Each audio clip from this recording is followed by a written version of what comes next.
সম্মানিত ভিউয়ার্স, আসসালামু আলাইকুম। আজকে আমি আপনাদের সামনে যে টপিকটি নিয়ে হাজির হয়েছি সেটা হচ্ছে আপনারা বিকাশের লেনদেনগুলো কীভাবে দেখবেন, সেটাই আমি আজকে আপনাদেরকে দেখাবো। প্রথমে বিকাশ অ্যাপে ঢুকবেন। হ্যাঁ, আমি বিকাশ অ্যাপে ঢুকছি। তারপরে আপনার পিন নাম্বার দেবেন। আমি আমার পিন নাম্বারটি দিচ্ছি। পিন নাম্বার দিছি। তারপরে কোথায় যাবেন এখন? এখানে আমার উপরে সেন্ড মানি, মোবাইল রিচার্জ সবগুলো আছে। একদম নিচে চলে আসবেন। নিচে হোম পেজের সামনে কিউআর স্ক্যানের পাশে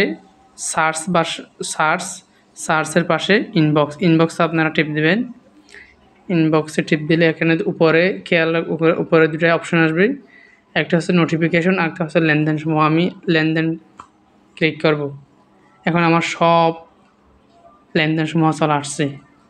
যদি আপনার এসএমএসও না আসে, আপনি আপনার লেনদেনগুলো এখানে দেখতে পারবেন। আপনি মোবাইল রিচার্জ করছেন কত টাকা, তারপর আপনি কাকে সেন্ড মানি করছেন, কাকে কত টাকা দিচ্ছেন, সবগুলো এখানে দেখা যাবে।